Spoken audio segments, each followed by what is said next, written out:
राधे राधे दोस्तों, आप सभी का स्वागत है आपके अपने ही YouTube channel Sonu sir commerce classes में।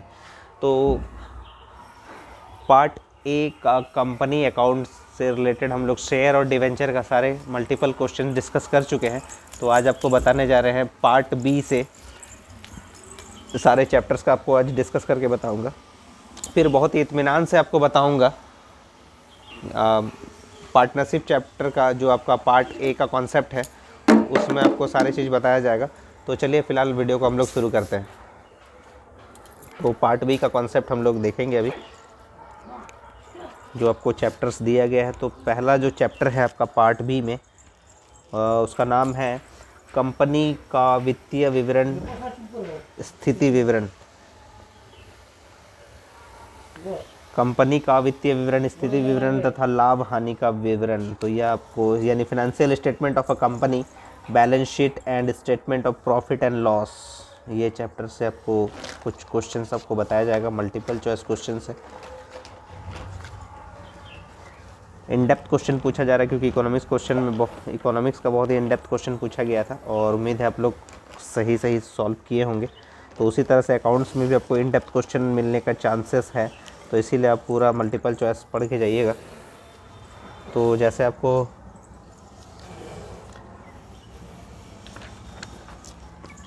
जो ये क्वेश्चन आपको दिया गया है कि कंपनी का जो वित्तीय विवरण चैप्टर है, स्थिति विवरण तथा लाभ हानि का विवरण। तो इसमें पहला जो क्वेश्चन आपको दिया गया है उसमें पूछा गया है, निम्न में से कौन एक कंपनी के वित्तीय विवरण का भाग नहीं है, यानी which of the following is not a part of financial statement of a company. बहुत इंपॉर्टेंट सवाल है ये। निम्न में से कौन एक कंपनी के वित्तीय विवरण का भाग नहीं है, यानी which of the following is not a part of financial statement of a company. तो इसका सही उत्तर हो जाएगा लेजर अकाउंट। लेजर अकाउंट जो है वो financial statement of a company का पार्ट नहीं होता है, यानी लेजर अकाउंट हो जाएगा। तो पार्ट क्या क्या होता है? प्रॉफिट एंड लॉस स्टेटमेंट और बैलेंस शीट। तो यहाँ पर ऑप्शन नंबर सी हो जाएगा, लेजर अकाउंट जो है वो पार्ट नहीं होता है financial statement of a company का। आगे बढ़ते हैं क्वेश्चन नंबर 2। तो क्वेश्चन नंबर 2 में आपको दिया गया है कि सामान्य संचय को आर्थिक चिट्ठे में किस शीर्षक के अंतर्गत दिखाया जाएगा। तो ये उम्मीद है आप सभी को पता होगा। तो सामान्य संचय को आर्थिक चिट्ठे में किस शीर्षक के अंतर्गत दिखाया जाएगा, in under which heading of a balance sheet is general reserve shown. तो इसमें हम लोग को जो सही आंसर होगा वो हो जाएगा संचय एवं अतिरेक, यानी रिजर्व एंड सरप्लस के कैटेगरी में हम लोग दिखाते हैं जनरल रिजर्व को, यानी ऑप्शन नंबर सी सही हो जाएगा, रिजर्व एंड सरप्लस यानी संचय एवं अतिरेक। क्वेश्चन नंबर 3 में पूछा गया है कि कंपनी के आर्थिक चिट्ठे के संपत्ति पक्ष में चालू संपत्ति में शामिल है, यानी current assets on the asset side of balance sheet of a company includes, यानी करेंट एसेट्स। तो ये बहुत इंपॉर्टेंट सवाल होने वाला है। करेंट एसेट्स जो है on the asset side of the balance sheet of a company includes, कौन कौन सा चालू संपत्ति है जो संपत्ति पक्ष में शामिल किया जाता है। वो है विविध लेनदार यानी सन्ड्री डेटर्स, हाथ में रोकड़ यानी कैश इन हैंड, स्कंद यानी स्टॉक, और सभी। ये तो करेंट एसेट्स ये सभी को बोला जाता है। ऑप्शन नंबर डी सही हो जाएगा यहाँ पर, ठीक है। क्वेश्चन नंबर 4 में पूछा गया है कि लाभ हानि विवरण का डेबिट शेष दर्शाया जाएगा। Debit balance of profit and loss statement will be shown on. तो डेबिट बैलेंस बोला गया है तो इसको हम लोग दिखाएंगे कहाँ? इसको हम लोग दिखाएंगे उसी कैटेगरी में जो आपका रिजर्व एंड सरप्लस जिसको हम लोग बोलते हैं, क्योंकि प्रॉफिट एंड लॉस जो होता है और चाहे जनरल रिजर्व होता है, कैपिटल रिजर्व होता है, ये जितने भी तरह के रिजर्व जो होते हैं उसको हम लोग दिखाते हैं रिजर्व एंड सरप्लस कैटेगरी में, लेकिन नेगेटिव आइटम है ये, ठीक है। तो इसको तो यहाँ लिखा जाएगा under the head reserve and surplus as a negative item के तौर पे दिखाएगा। ऑप्शन नंबर डी हो जाएगा, यानी संचय एवं अधिशेष या अतिरेक शीर्षक के अंतर्गत ऋणात्मक मद के रूप में दिखाया जाएगा, ठीक है। ऑप्शन नंबर डी हो जाएगा। क्वेश्चन नंबर 5 में पूछा गया है कि प्रारंभिक व्यय चिट्ठे में निम्न शीर्षक के अधीन दर्शाया जाता है। Preliminary expenses are shown in the balance sheet under the head. तो क्वेश्चन नंबर 5 का जो है इसका भी प्रिलिमिनरी एक्सपेंसेस जो है ये भी नेगेटिव में ही आप इसको दिखाएंगे, रिजर्व एंड सरप्लस यानी संचय एवं अधिशेष के कैटेगरी में ही आपको दिखाना होगा इसको, यानी 5 क्वेश्चन नंबर 5 का ऑप्शन नंबर बी सही हो जाएगा, संचय एवं अधिशेष, option number B. Question number 6 में पूछा गया है कि फाइनेंशियल स्टेटमेंट्स आर, इंपॉर्टेंट सवाल है जो आपका जैक मॉडल सेट में पूछा गया था कि वित्तीय विवरण होते हैं प्रत्याशित तथ्य यानी एंटिसिपेटेड फैक्ट्स होते हैं, अभिलेखित तथ्य यानी रिकॉर्डेड फैक्ट्स होते हैं, अनुमानित तथ्य यानी एस्टिमेटेड फैक्ट्स होते हैं, या इनमें से कोई नहीं। तो क्वेश्चन नंबर 6 का सही आंसर हो जाएगा रिकॉर्डेड फैक्ट्स होते हैं। फाइनेंशियल स्टेटमेंट जो होते हैं वो रिकॉर्डेड फैक्ट्स यानी अभिलेखित तत्व होते हैं, ऑप्शन नंबर बी सही हो जाएगा। क्वेश्चन नंबर 7 में पूछा गया है कि कंपनी अधिनियम 2013 की अनुसूची 3 भाग 1 के अनुसार अयाचित लाभांश को चिट्ठे के बीच शीर्षक के अंतर्गत दिखाएंगे। As per schedule 3 Part 1 of the Companies Act 2013, unclaimed dividend is shown in the balance sheet of a company under the head। कौन से हेड के तहत दिखाएंगे? तो इसको जो है हम लोग अनक्लेम्ड डिविडेंड जो है इसको हम लोग दिखाएंगे करेंट लाइबिलिटीज़ के कैटेगरी में, ठीक है, ऑप्शन नंबर बी यानी चालू दायित्व वो हो जाएगा। यहाँ पर समझ में आ गया। अनक्लेम्ड डिविडेंड जो है इसको हम लोग दिखाएंगे करेंट लाइबिलिटीज यानी चालू दायित्व कैटेगरी में दिखाएंगे, ठीक है। तो ये हम लोग कंपनी का वित्तीय विवरण यानी स्थिति विवरण तथा लाभ हानि का विवरण अध्याय से हम लोग सारे मल्टीपल चॉइस क्वेश्चन को सॉल्व कर लिए हैं। उम्मीद है आपको सारे क्वेश्चन जो है वो समझ में आए होंगे। आगे बढ़ते हैं हम लोग दूसरे चैप्टर की ओर।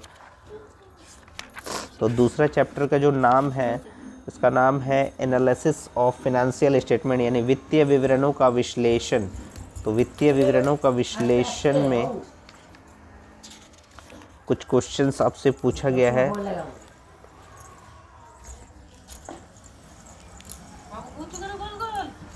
तो वित्तीय विवरणों के विश्लेषण से आपको कुछ क्वेश्चंस पूछा गया है, जिसमें पहला क्वेश्चन जो है उसमें पूछा गया है कि एक व्यावसायिक उद्यम के वित्तीय विवरण में सम्मिलित होते हैं।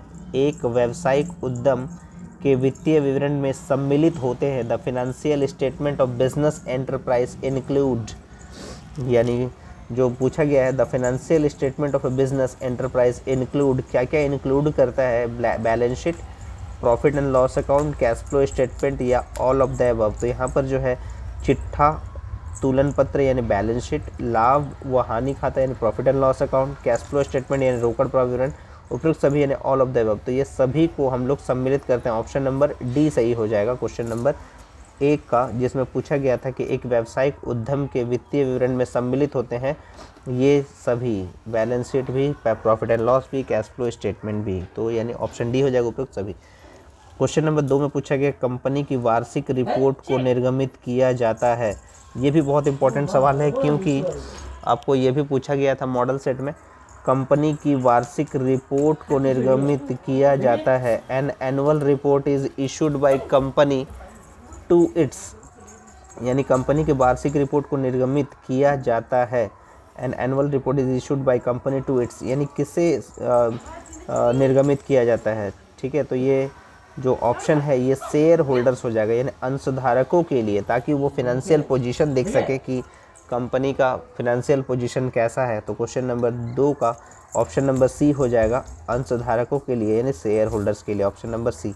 क्वेश्चन नंबर 3 में पूछा गया चिट्ठा यानी तुलन पत्र उद्यम की वित्तीय स्थिति संबंधी सूचनाएं प्रस्तुत करता है, यानी balance sheet provides information about financial position of the enterprise. Balance sheet provides information about financial position of the enterprise.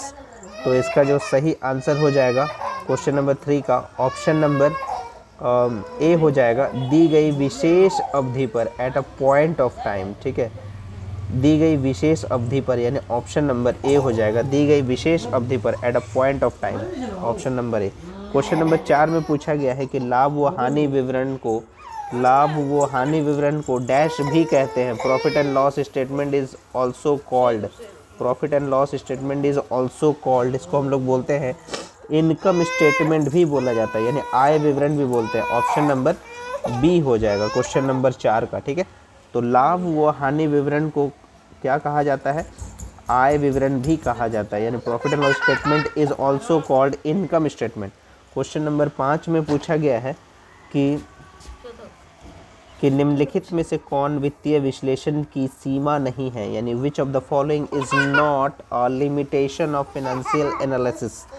ठीक है, तो इसका जो सही आंसर है वो हम लोग पता करते हैं। वित्तीय विश्लेषण मूल्य स्तर में परिवर्तन की उपेक्षा करते हैं। वित्तीय विश्लेषण में केवल मात्रात्मक जानकारी पर विचार किया जाता है। यह वित्तीय विश्लेषण कंपनी की रिपोर्ट का सिर्फ एक अध्ययन है या ये फर्म की वित्तीय स्थिति के विभिन्न घटकों के सापेक्ष महत्व का पता लगाता है। तो ये कौन सा सीमा नहीं है पूछा गया, तो ये जो है ऑप्शन नंबर डी हो जाएगा। ये फर्म की वित्तीय स्थिति के विभिन्न घटकों के सापेक्ष महत्व का पता लगाता है।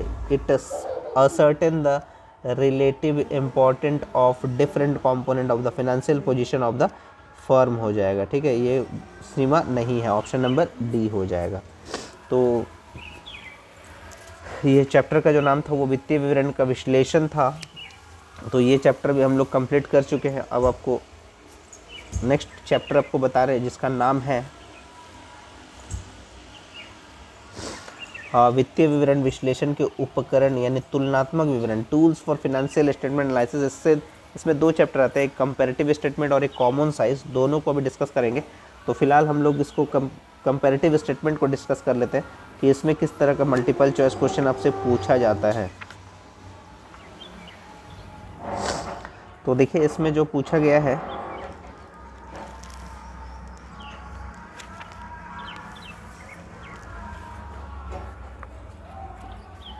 तो इसमें जो पूछा गया है आपको कि वित्तीय विवरणों के निर्वचन में शामिल होता है interpretation of financial statement includes.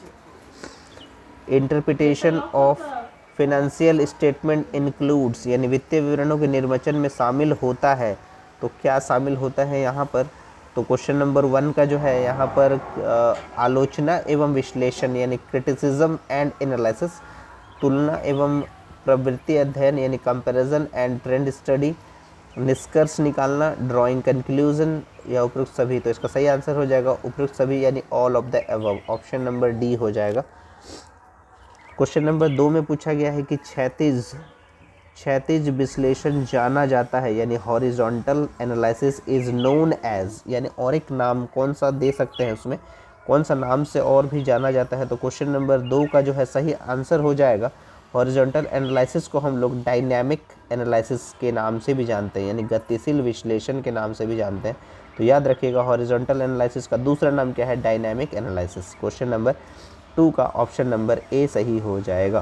क्षैतिज विश्लेषण को गतिशील विश्लेषण के नाम से भी जाना जाता है। क्वेश्चन नंबर 3 में पूछा गया है कि शीर्ष अथवा उदग्र विश्लेषण को डैश रूप में जाना जाता है यानी vertical analysis is known as. Vertical analysis को और एक नाम से जाना जाता है जिसका नाम है स्टैटिक एनालिसिस के नाम से जाना जाता है, स्थैतिक विश्लेषण के नाम से जाना जाता है यानी स्टैटिक एनालिसिस। ऑप्शन नंबर ए सही हो जाएगा।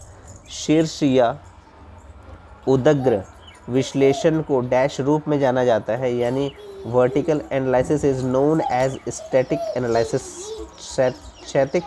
स्थैतिक विश्लेषण यानी स्टैटिक एनालिसिस के नाम से जाना जाता है। दोनों क्वेश्चन इंपॉर्टेंट है, ठीक है, जो अभी डिस्कस किया गया, यानी इस चैप्टर से कोई ना कोई क्वेश्चन जरूर पूछा जाएगा आपसे। नेक्स्ट क्वेश्चन हम लोग आगे बढ़ते हैं। इसमें तुलनात्मक विवरणों को डैश के रूप में भी कहते हैं यानी comparative statement are also known as, इसको क्या नाम से जानते हैं हम लोग? Comparative statement are also known as horizontal analysis के नाम से भी जाना जाता है यानी क्षैतिज या समानांतर विश्लेषण के नाम से जानते हैं यानी ऑप्शन नंबर बी सही हो जाएगा। क्वेश्चन नंबर जो 4 का तुलनात्मक विवरणों को क्षैतिज या समानांतर विश्लेषण के नाम से जाना जाता है यानी कंपैरेटिव स्टेटमेंट को जो हम लोग हॉरिजॉन्टल एनालिसिस के नाम से भी जानते हैं। क्वेश्चन नंबर 5 में पूछा गया कि वित्तीय विश्लेषण हेतु प्रयोग में आने वाले सामान्य साधन है। वित्तीय विश्लेषण हेतु प्रयोग में आने वाले सामान्य साधन है the most commonly used tools for financial analysis are. ठीक है, तो यहाँ पर जो है क्वेश्चन नंबर 5 में पूछा गया है कि वित्तीय विश्लेषण हेतु प्रयोग में आने वाले सामान्य साधन है most commonly used tools for financial analysis are horizontal analysis यानी क्षैतिज विश्लेषण, लंबवत विश्लेषण यानी वर्टिकल एनालिसिस, रेशियो एनालिसिस यानी अनुपात विश्लेषण, या उपरोक्त सभी, ऑल ऑफ द अबव यहाँ पर ऑप्शन हो जाएगा, ऑप्शन नंबर डी सही हो जाएगा। क्वेश्चन नंबर 6 में पूछा गया है कि निम्नलिखित में से कौन वित्तीय विवरण विश्लेषण का उपकरण नहीं है, या निम्नलिखित में से कौन वित्तीय विवरण विश्लेषण का उपकरण नहीं है। विच of the following is not a tool of financial statement analysis, कौन सा टूल नहीं है, ठीक है। तो इसका सही आंसर हो जाएगा फाइनेंशियल स्टेटमेंट हो जाएगा, ठीक है। तो ये कंपैरेटिव स्टेटमेंट भी होता है यानी तुलनात्मक विवरण, कॉमन साइज स्टेटमेंट भी होता है, सामान्य आकार विवरण, रेशियो एनालिसिस भी होता है, अनुपात विश्लेषण, लेकिन वित्तीय विवरण इन फाइनेंशियल स्टेटमेंट जो है ये इसका उपकरण नहीं होता है, नहीं। It is not a tool of financial statement अगर पूछा जाए, not a tool of which of the following is not a tool of financial statement analysis का, तो फाइनेंशियल स्टेटमेंट नहीं होता है, ठीक है। क्वेश्चन नंबर 6 का ऑप्शन नंबर बी सही हो जाएगा। आगे बढ़ते हैं हम लोग, जो नेक्स्ट चैप्टर है आपका उसका नाम है समान आकार के विवरण यानी common size statement. Common size statement से जुड़ा कुछ मल्टीपल चॉइस हम लोग देखते हैं।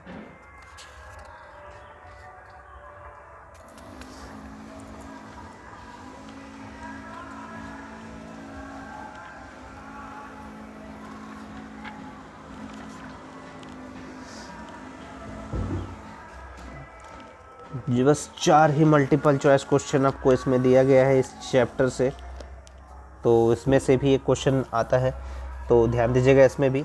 तो पहला क्वेश्चन है समरूप विवरणों को निम्नलिखित के नाम से भी जाना जाता है। Common size statement are also known as, यानी समरूप विवरणों को निम्नलिखित के नाम से भी जाना जाता है। Common size statement are also known as, तो इसको हम लोग वर्टिकल एनालिसिस के नाम से जानते हैं, लंबवत या शीर्ष विश्लेषण यानी वर्टिकल एनालिसिस के नाम से जानते हैं। याद रखिएगा, कॉमन साइज स्टेटमेंट को जो है हम लोग लंबवत यानी वर्टिकल एनालिसिस के नाम से जानते हैं, ठीक है। और जो कंपैरेटिव था उसको हम लोग हॉरिजॉन्टल के नाम से जानते थे।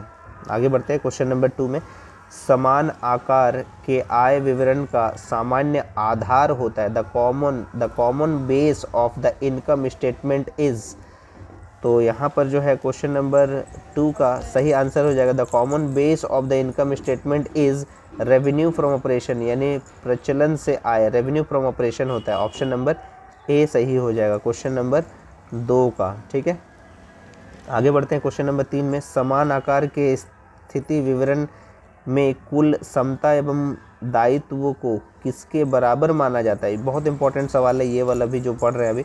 समान आकार के स्थिति विवरण में कुल समता एवं दायित्व को किसके बराबर माना जाता है। In a common size balance sheet और total equity and liabilities are assumed to be equal to, तो ये हम लोग 100 के बराबर मानते हैं, ठीक है। बेस जो रहता है वो 100 रहता है। और क्वेश्चन नंबर 4 भी इंपॉर्टेंट है जो पढ़ने जा रहे हैं, समान आकार के आय विवरण में शुद्ध विक्रय की राशि को किसके बराबर माना जाता है। In a common size statement the amount of net sales assume to be equal to, ये भी आपका 100 हो जाएगा। ऑप्शन नंबर सी सही हो जाएगा, ठीक है ना।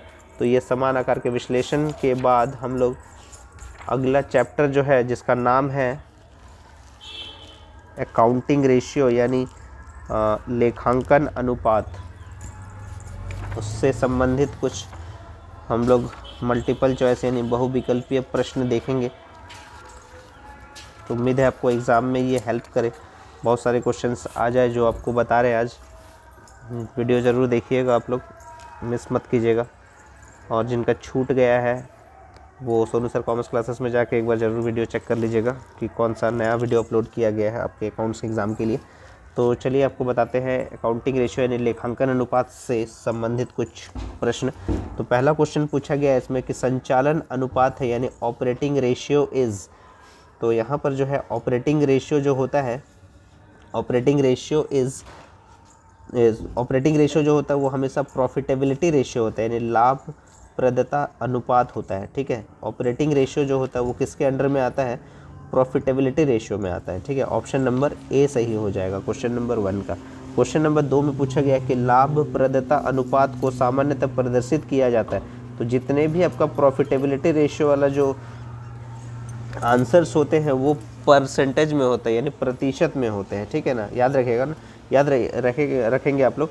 लाभप्रदता अनुपात को सामान्यतः प्रदर्शित किया जाता है, यानी प्रॉफिटेबिलिटी रेशियो जनरली शोन इन प्रतिशत में यानी परसेंटेज में बताया जाता है। ऑप्शन नंबर बी सही हो जाएगा। क्वेश्चन नंबर 3 में पूछा गया कि वित्तीय स्थिति अनुपात को सामान्यतः प्रदर्शित किया जाता है। Financial position ratio is generally shown in, यानी financial position ratio is generally shown in. तो वित्तीय स्थिति अनुपात को सामान्यतः प्रदर्शित किया जाता है साधारण अनुपात में, यानी सिंपल रेशियो में, ठीक है ना। तो इसीलिए ऑप्शन नंबर ए हो जाएगा, यानी इस टू में दिखाते हैं हम लोग, ठीक है। ऑप्शन नंबर ए हो जाएगा, यानी 2:1, 3:1 इस टाइप में दिखाते हैं। क्वेश्चन नंबर 4 में पूछा गया है कि अम्ल परीक्षण अनुपात की गणना करने में निम्नलिखित संपत्तियों में से कौन सी संपत्ति को ध्यान में नहीं रखा जाता है, यानी विच ऑफ द फॉलोइंग। बहुत इंपॉर्टेंट सवाल है, ये पूछा जा सकता है एग्जाम में आपका, यानी which of the following assets is not taken into consideration in calculating acid test ratio.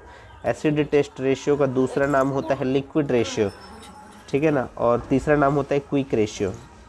तो इसमें क्या नहीं लिया जाता है, तो इसमें नहीं लिया जाता है इन्वेंट्री नहीं लिया जाता है और प्रीपेड एक्सपेंसेस नहीं लिया जाता है, लेकिन आपको ऑप्शन में सिर्फ इन्वेंट्री दिया हुआ है, तो इसीलिए ऑप्शन नंबर सी हो जाएगा, इन्वेंट्री। आगे बढ़ते हैं क्वेश्चन नंबर 4 के बाद क्वेश्चन नंबर 5 में देख लेते हैं क्या क्वेश्चन आपसे पूछा गया है। तो क्वेश्चन नंबर 5 में आपसे पूछा गया है कि स्टॉक आवर्त अनुपात के अंतर्गत आता है, यानी stock turnover ratio comes under. तो स्टॉक टर्नओवर रेशियो जो आता है वो किस में आता है, एक्टिविटी रेशियो के अंतर्गत आता है, यानी निष्पादन अनुपात के अंतर्गत आता है। तो क्वेश्चन नंबर 5 का ऑप्शन नंबर सी हो जाएगा, निष्पादन अनुपात, यानी एक्टिविटी रेशियो में आता है। आदर्श चालू अनुपात है, बहुत इंपॉर्टेंट सवाल है, एग्जाम में पूछ सकता है आपके लिए। द आइडियल करेंट रेशियो जो होता है ये आपका सही, इसका आंसर हो जाएगा 2:1। आइडियल करेंट रेशियो अगर पूछता है, यानी आदर्श चालू अनुपात जो होता है वो 2:1 होता है, ठीक है। और उसके बाद जो क्वेश्चन है वो भी इंपॉर्टेंट सवाल है, क्योंकि ये भी पूछ सकता है, दोनों में से कोई एक पूछेगा। तो आदर्श तरल अनुपात है द आइडियल लिक्विड रेशियो। तो आइडियल लिक्विड रेशियो जो होता है वो होता है 1:1 में होता है, यानी 1:1 में होता है। तो ऑप्शन नंबर बी हो जाएगा इसका, ठीक है। तो याद रखिएगा, द आइडियल करेंट रेशियो अगर आपसे पूछता है कभी तो इसका आंसर हो जाएगा 2:1, और अगर आइडियल लिक्विड रेशियो अगर पूछता है तो 1:1 हो जाता है। क्वेश्चन नंबर 8 में पहुंच गए हम लोग। इसमें पूछा गया है कि वह अनुपात जो उस गति को इंगित करता है जिस गति से व्यवसाय की गतिविधियों का प्रदर्शन किया जा रहा है के रूप में जाना जाता है। The ratio